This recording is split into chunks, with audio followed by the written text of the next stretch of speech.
Hello, everyone. Welcome to the latest episode of the Paradox podcast about the business of video games, with myself, Daniel Goldberg, Chief Marketing Officer at Paradox Interactive, yourself, Shams Georgiani, Chief Business Development Officer at Paradox Interactive, and today's special guest, Julien.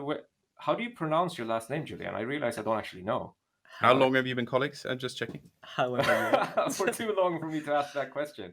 I just call Julien you Wera. Julien. Cool. Vera, But Julien yeah, Vera, Chief Product Officer at Paradox Interactive. thank you for As having me. always, this is a podcast about the business of video games where we try to shed a little bit of light on the inner workings of this wonderful industry, perhaps making us all seem a bit more human in the process. Good to see you guys, Shams and Julien. How's summer been? It's been long and boring and good. A lot of games. Only And boring, Julien? it's been quite good. I find myself lucky to have been able to go back to see my family and friends. So it was a very quiet family vacation. So you actually managed to travel despite the lockdown then? I did, and it was not that bad. And how about you, Daniel, with your newly found superpower of having tested positive for COVID and having antibodies? Are you going around just licking everyone, Yeah, just being yeah, very yeah. frivolous, Keen coming out of listeners your will shell? know that my experiences with COVID has been a sort of recurring theme on the podcast, and I've now tested positive for antibodies, meaning I am, well, hopefully immune to this disease. So yes, that is true, Shams. I've been spending my summer sort of licking things in public spaces throughout the city. Not really, but it does feel nice. It does feel a bit like a superpower. Kind of not having to, hopefully anyway, worry so much about this. Killing other people? So No. that, that is right. That is How right. about killing digital people? Any video games over the summer for you? Yeah, I'm replaying God of War actually. Hmm. The new one, so the reboot, which I'm enjoying it. I enjoyed it a lot the first time around, but I'm actually enjoying it more on the second playthrough. So that's what I'm spending my time on. I'm trying to basically 100% that game, and I'm getting pretty close, I have to say. Bit of CK3 on the side as well. We're only 3-4 weeks away from release when we're recording this, so That's cool. exciting times. How about you, Shams? What have you been playing? Oh, Julian, go first. Yeah. Let's go, Julian, first. Yeah. Okay. Yeah. Well, I had my laptop with me when I went over to France. Unfortunately, so the good side of that is that I could play Persona 4 Golden that released on Steam shortly before the beginning of vacation, and it's first of all it's a great laptop game. It doesn't require a lot of power, and it doesn't have it doesn't require a mouse or anything, and it's a great game overall. So I'm very happy with that. Yeah. And I've been playing the usual fare of Slay the Spire, the Tarkovs, the Magics, shit like that, but also some Jedi Fallen Order, and to see how Hmm. that's hype myself up for Star Wars Squadrons coming up in a few months.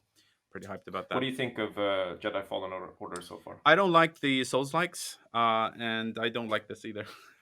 But it is Star Wars, so I like it quite a bit. So I'm torn. I'm such a fanboy. I have no choice. No, but it's All I right. have I want to have words with their brand manager on how they treat the Mm, subject matter. But it's a mm. if it's for a lengthy rant on your social media of choice, not here. Okay. All right. So for this episode, we're going to return to a topic we've touched on a few times in the past, and that is game pillars. Talking a little bit about how we as a company define the kinds of games we want to do, want to publish, and want to be involved in. We've recently, Julianne and your team have spent a lot of time rethinking and maybe making some tweaks as well to the Paradox game pillars. So we thought we'd do a bit of a refresh on the topic and also dive into some of the changes we've made and try to explain why. So this is kind of I guess this is a topic that we will be returning to. We had a quick conversation about this before the recording, Shams, with sort of a regular cadence going forward because it's kind of very core. It's part of the core of the business that I think it's important for us to come back to this and explain how we think about this. But before we do that, we should also introduce you, Julian. This isn't your first time on the podcast, but since you're not a regular, let's do a bit of a recap on that as well. Who are you, and what do you actually do? Can you give us the lowdown on that, please? That's the $1 million question. So I'm the chief product officer here at Paradox. I've been at Paradox for about 2 years now. And before that, I've been a bit all around the industry, working on everything from big AAA blockbusters to very small casual indie games on all platforms, including the screens that are at the back of the planes that are seeing little use these days. Um, and my my job here is to basically look after the games portfolio. So all the games that we publish, whether they're in production or they're live, or even the games that we call the legacy portfolio, which are our older games on which we don't do much active development anymore, but are still enjoyed by millions of players. I'm looking after them, and my team is looking after them. Very cool. So you, myself and yourself, obviously work very closely together. Shams as well. And I think, given the topic at hand, you're the perfect person to have on the podcast. Just to sort of maybe clarify or summarize what you said just now. So you're the guy people should give you high fives and sort of send you love on social media when you play a Paradox game that is really good. And they should they send you the hate mail when a game is delayed? Is that what you're saying, or? I think when someone asks my role, I say that at the end of the day, everything is my fault, whether it's good or bad. I am to blame in some time or other. I don't know if it's fair or not, but you should do get blamed. So it's, I mean, Yeah, it's part of the job. Part of the job, yeah, for sure. All right, let's dive into it. Game pillars is the topic of the day, so let's get started on that.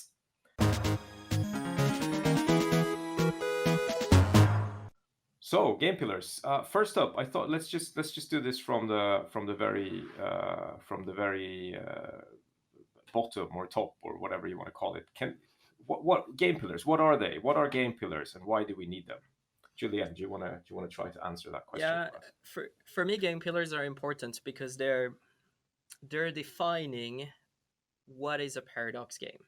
You know, they're defining what are the kind of games that we publish and that we develop in our studios, and they're there to create consistency across our portfolio, to make sure that when players think about Paradox, they know that a Paradox game will include certain elements. They know that it will be in a certain way, and the pillars need to be broad enough to not create barriers to the creativity of game makers or game directors, artists, designers, programmers, etc. But they also need to be narrow enough to give us a direction, because making games for everyone is kind of making games for no one. So I think it's important for us, particularly as Paradox is not, we're not 25,000 people making 700 games per year. So we have to narrow down and focus on making specific games very good and the best we can. So are you saying in so many words that if we had not been a company that makes niche types of games or a very focused portfolio, we wouldn't need pillars?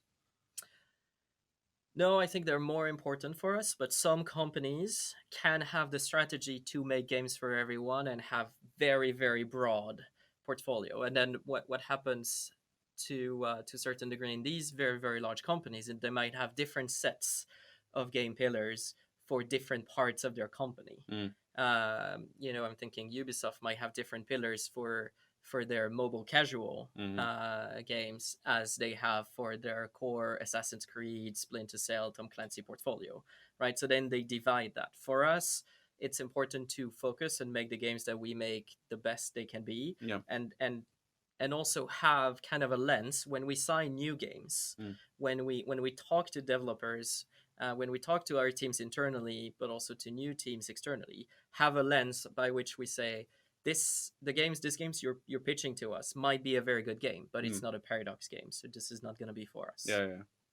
Cool. It kind of boils down to, I think what we've decided and what we believe in is that our competitive advantage really comes from, as a publisher, being, first of all, very, very good at a certain type of game, and secondly, also being known for a certain type of game. We think that's what gives us the edge, and that's what sort of opens up the the venues for growth. And then it's really about sort of defining that edge and defining what it is what the niche, as you say, Shams, what is it that we're really good for? And that is sometimes harder than you think, because you could easily point to grand strategy and say, yeah, this is what we're good at. But in our minds, it goes deeper than that, and it's a little bit broader than that. And it's about defining these things in a way that isn't necessarily, very implicitly tied to a certain franchise or a certain brand, but also sort of maps to where we want to go in the future, right? And it also kind of maps to player behavior, a certain type of. We talk about wanting to make the world a nerdier place, and these games exactly. kind of the connecting tissue between these is that if you read the pillars, and we'll be doing that in a moment, it kind of like it should describe a fairly nerdy ass game. So it's just like, wow, that rabbit hole is really deep. I can't believe how much time you spent on Wikipedia on something partially related to this, so it could just help you a little bit in the. So before we dive into the actual pillars, maybe we should talk a little bit more about what we use these for. We mentioned obviously the direction setting. I think also important to emphasize that these are hugely important, at least for me, whenever we introduce new people to Paradox, because it's really the core summary of like, this is the kind of game that you will be working on, and this is the kind of product that you will at the end of the day be marketing and trying to build an audience for. So in terms of just internal alignment and making sure everyone internally understands what we're doing, this is a very important set of statements, or a very important document, as it were. I would assume the same is true for well, I know, but I'm being humble here. I would, in terms of when we work with external developers, right? You kind of touched upon that, Julien. This is what we want people to pitch to us, and this is what we want to publish. Are there any other sort of situations where these are important and where we use them, would you say?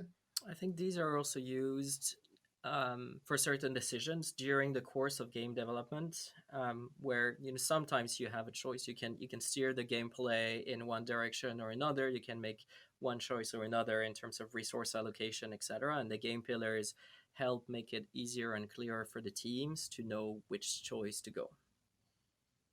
I absolutely agree that it very much. I mean, we often talk about the fact that we're a company that is, our business is to make money, right? And we make money by selling games. And we just released a report yesterday, and it was a fairly good report. And whenever we have these reports that come out, people just say that, hey, ever since they went public, they're very much more focused on profit.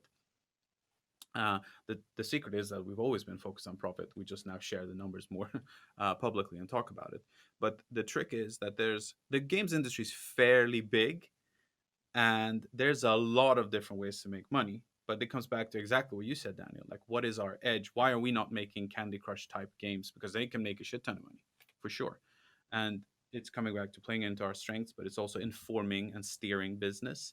And there's another layer to this as well. Like, you can make niche games. You can make even grand strategy games and do it with a completely different business model. There are web-based grand strategy games. There are grand strategy games that don't really do DLC. But these things together come and combine like the different parts of the multifaceted thing that is Paradox portfolio. So it really informs it on levels. All right. With that heads up, let's dive into it. Let's actually talk about the new and refreshed Paradox Game Pillars. We have a fancy looking PowerPoint that lays these out that I'm looking at now. It's a shame that we can't share this on the podcast. Just describe it pixel by pixel. On the top right. So I'll just go and we can elaborate a little bit. So the Paradox Game Pillars. The first game pillar is looks good, plays perfect. And there's a bit of elaboration, and it's this. Paradox games never sacrifice function to form and always prioritize gameplay over everything else. So looks good, plays perfect. Never sacrifices function to form, always prioritizes gameplay over everything else. What can we say about this, Julien? What is the sort of intention with this, and why is it important to have this pillar in there? So the intention with this is I believe that there's a lot more power in saying no than in saying yes. And over the course of all the games I've worked on, if there's one conflict within the game teams that I've always witnessed is design versus art in terms of resource allocation, in terms of performance optimization, etc. And what we are saying is that systems and design is the priority. But we're not saying art is not important. We're saying our games need to look good, but they need to play perfectly, because we are driving design first, games first and foremost. And so that's the important part. That's the message here. Yeah, and I think this also on another level also kind of, I think, provides a set of direction for you guys in marketing, Daniel, is that we're not saying necessarily that we need to compete on a visual fidelity level. We often talk about what makes our games truly beautiful is the gameplay. It's not just the screenshots, but we know that we can, those things need to play together. And we also know that at the end of the day, you can probably spend an infinite amount of money on content and visual upgrading. And that's not a arms race we want to get into, because, again, we're operating in a business where a lot of people are trying to compete with each other. And that's an area where it could be very costly if you want to end up competing. So it's Yes, but I agree. But I think what Julien is saying is very important. I mean, this has been the cause of this has been there's been a lot of internal debate on this, and I think that the change in phrasing here, the previous phrasing, the game pillar that sort of had the same feel this that made the same point previously used to be form follows function, right? Yeah. And the way we're phrasing this now, looks good, plays perfect, is important, because we're actually acknowledging that it is actually kind of important these days that a game, visual fidelity is still important, right?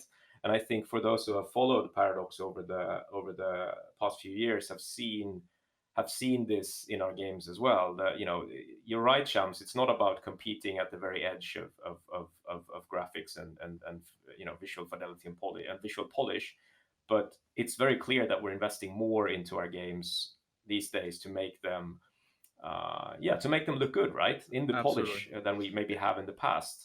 So I think it's important to get this in there, and of course this is, I think, very very noticeable on games like Age of Wonders Planetfall, which by any sorry, Shams, let me let me finish my rant. By any stretch of the imagination, is a good-looking game, and you can very clearly see this in something like CK3 as well, which is a huge step up in terms of visual fidelity if you compare it to the past generation of grand strategy games, right? Yeah, I mean, obviously, City Skylines is arguably one of the most beautiful games out there. The things you can create in it's very beautiful, and I think even the City Skylines pillars themselves have a pillar that talks about how important aesthetics and visuals are in order to enable the functional gameplay. Like, you could probably play City Skylines as a management game in a spreadsheet as well. It's just not going to look great if a building is just one block, right? So there needs to be an interplay there and finding the right balance. Yeah, and I think you can see this in our marketing as well, in terms of the just the amount of time and effort and money we invest into our creative these days compared to a couple of years back. I wouldn't say our trailers and our assets are as polished as the big mainstream action adventure game publishers out there, but it's clearly an area where we've worked a lot over the past few years, and I think that sort of maps to this as well. This realization that, I mean, sort of the humor and the transparency and the communication and the sort of the interplay with our player base and our community is still sort of core aspects of how we think we successfully market our games. But there's also a realization that we just have to make them look very nice in there. That's also important, and especially when we try to attract maybe a wider audience to the kind of gameplay experiences that we offer, we think that's a key in order to be successful in that. And let's be real, like, we know we've had a challenge with our games not necessarily looking so accessible. They've oftentimes played more and more accessible, but still sometimes look. And that's the kind of interplay between visuals and UX and stuff like that. Let's move on to the next one. Let's move on to the next one. So the next game pillar is gives agency to the player. Gives agency to the player. And the elaboration is Paradox games give players the tools to express their creativity, make their gaming experience their own, from character customization to emergent storytelling or extensive modding. So gives agency to the player is the second pillar. Julien, Shams, who wants to elaborate? This ties into our kind of a slogan, like, we make the games, you create the stories.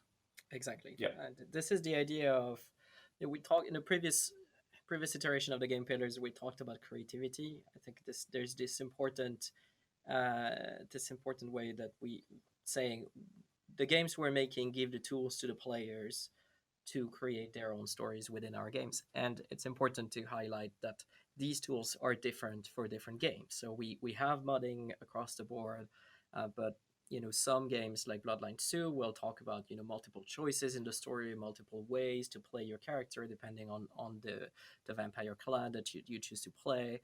Whereas the grand strategy games or City Skylines are a lot more open in terms of actually playing with history or building your own story around the city that you build, etc. So the common denominator is really to give choice, an active choice to the player. And again, going back to this idea of the game pillars need to say what we're doing, but they also need to say what we're not doing.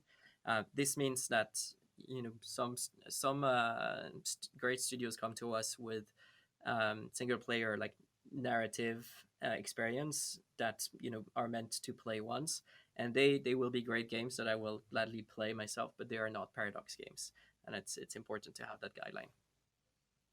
I think this ties very neatly to one of the main sort of soft success factors that we look for in terms of, is a game successful or not? What we always want to see, and we always build experiences that we want to enable the kind of storytelling and the kind of creative expression from our players that we see on our grand strategy games, for one, in terms of the very rich modding scene, in terms of the hilarious player stories that come out of something like CK2, for example, or the absolutely stunning builds that you get from within the cities community. And this is really, it's about enabling that kind of stuff. That's what we always want to do, right? It's not only about it's not just about making the experience your own. It's also about giving you the tools to express that and share that with others. So this, as you say, Shams, this really cuts to the "we make the games, you create the stories" slogan that we sometimes use externally as well. I think this is probably one of the most important ones of these. Would you agree? Absolutely. If I were to rank these in terms of importance, I try not to do that because it's been very highly debated. Yeah. But they're all important in their own right, and they all tie into each other. But this is, I can't see a Paradox game not having this. exactly, this is very core to the Paradox identity. All right, moving swiftly on. The third game pillar. This is like the stone tablets of the Old Testament, right? That's exactly what it is. I'm relaying the word of a God. Bearded here. man came out of a room with some Google Slides and said, "Here's the truth. Do as I say." Yeah. So the third game pillar is challenges the mind. Paradox games challenge the player's mind more than their reflexes. They reward curiosity, dedication, and intelligence. Challenges the mind is the third one. I think the key one here is challenges the mind rather than reflexes. This is not necessarily about a game being super hard or super complicated.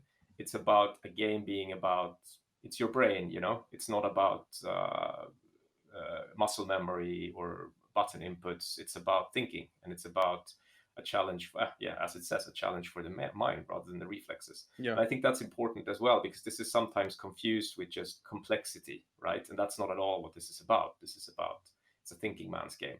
Yeah. Yeah.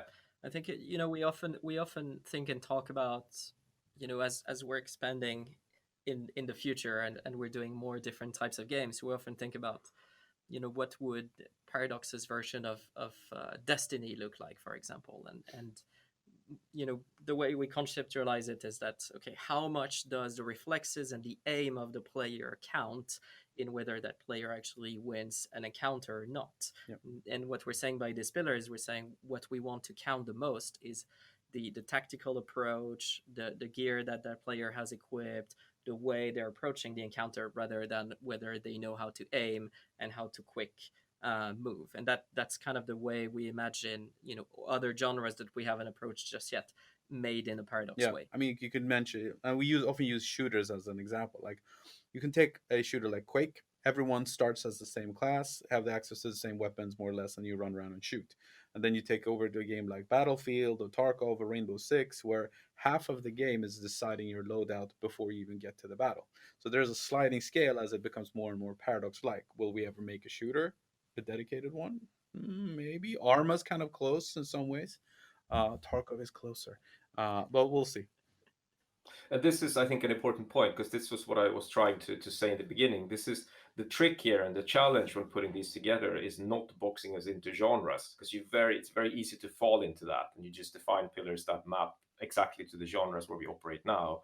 But the whole thing here, and what we really want and what we believe, is that we should be able to we should at least be able to discuss, can you express these pillars through, for example, a shooter? And the answer shouldn't be an immediate no. That should be an open venue for exploration. And I think that's why the wording is so important. And I think that's where a lot of the internal debate comes from as well, Julian. It's like it's about finding definitions that sort of transcend genre or theme and things like that, and look at this on a deeper level. Yeah, these are part of the foundation on which we're building the future of the Paradox portfolio in the next 5 to 10 to 15 years. They need to be open enough to allow for new things to come and for us to adapt to how our players and the industry is changing, while remaining true to what we are today and what we've been historically. So it's a tricky balance to find. So the next game pillar is offers an endless experience. Whether through replayability, alternative playthroughs, or no end state at all, Paradox games provide content to play for a very, very long time. It offers an endless experience. This has been one of the most iterated parts of the new pillars, right? We've had so many debates back and forth regarding doesn't matter if somebody plays a game for 5,000 hours or play it just once and never and then they're finished with it, or are we talking about games that are, Fred talks about finite and infinite games, or is it replayability that's important, or long playtime? And I love how you guys ended up with an endless. It just aptly describes what we want. You're never really done with a game, even if it has in some ways an endpoint. That's what we're saying, right? Yeah, exactly. And it's about being open in the same way that we talked about different ways to give players agency within our games. Different types of game will have different ways to do that. Different types of games and different genres will have different ways to give an endless experience to the players. For some of them, like our grand strategy game, it will be starting another playthrough in a different setup. For others, it will be that there's no ending at all.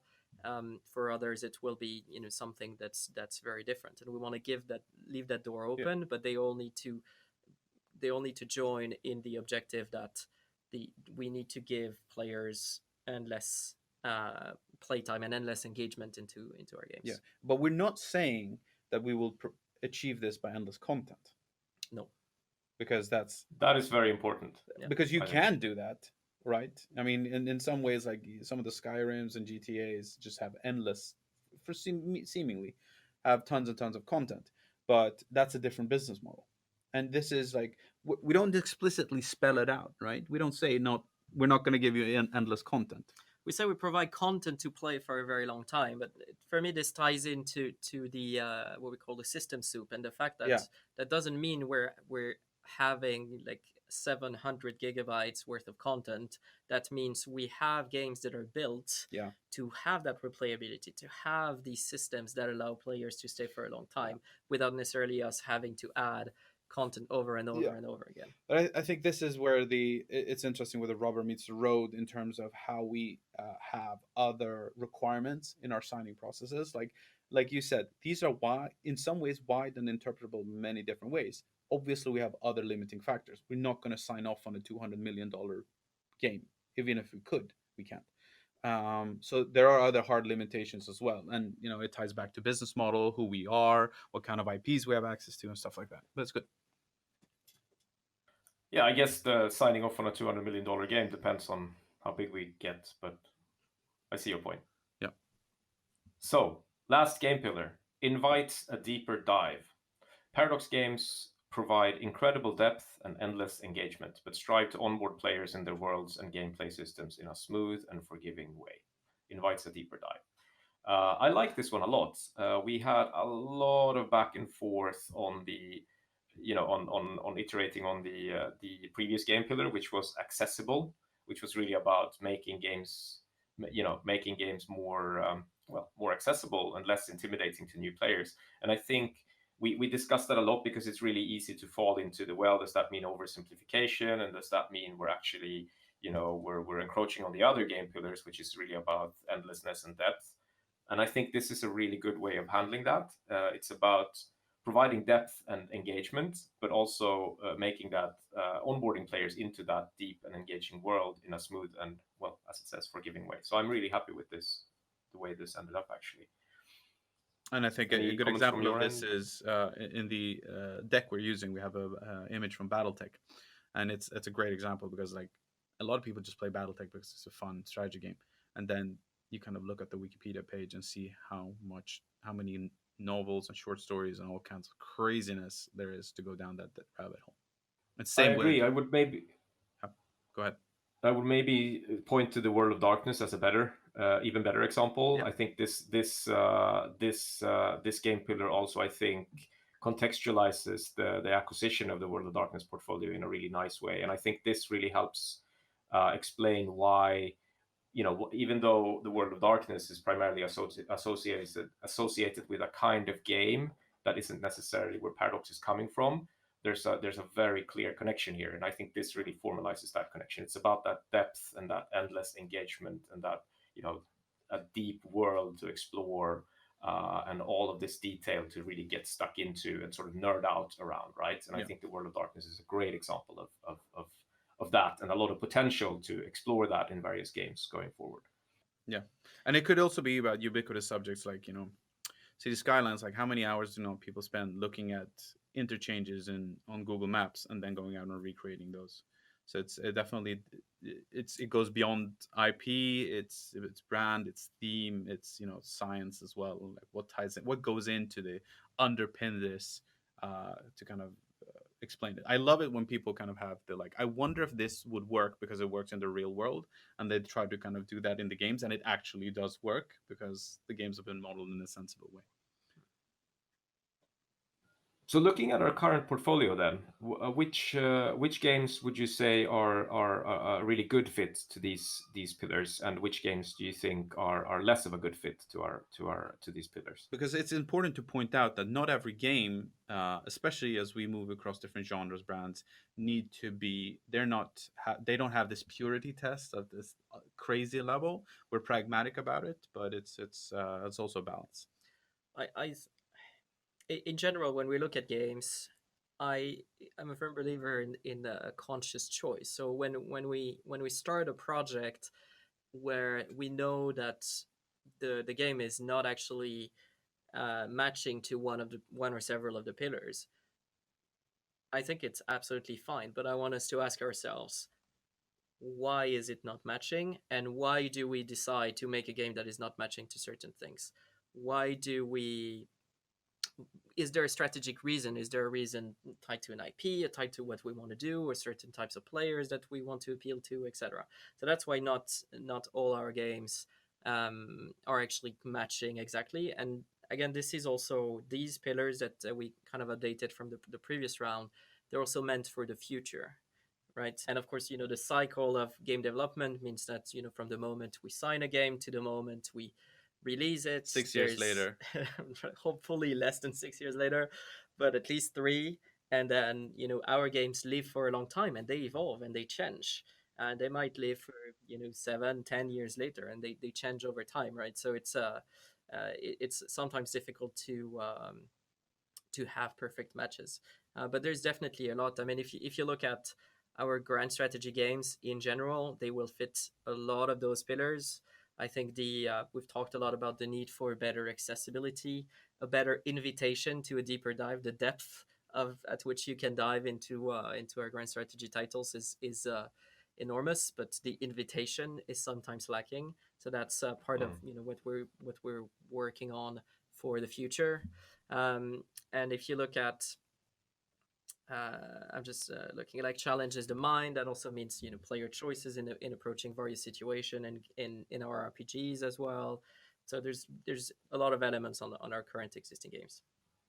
I think Cities is a very, very good match to a lot of these. I think the Surviving franchise, Surviving Mars and Surviving the Aftermath, are also sort of really good mapping to this. Same goes for Prison Architects, which is a game we acquired, and I think you know one large reason for that, if not the primary reason, is that it's a very good fit with how we see ourselves and the kind of games want to make. I think Bloodlines is worth touching on a little bit, because I think Bloodlines is the game in our portfolio that sort of that arguably deviates from these the most, where it's an RPG, and but it's a different kind of RPG, and it's an RPG that is not as not as much about arguably agency and endlessness than maybe some of the stuff we've explored in the past. But as you said, Julien, that's a very conscious choice, right? And there are very strong reasons for why we still pursue the World of Darkness, the Bloodlines 2.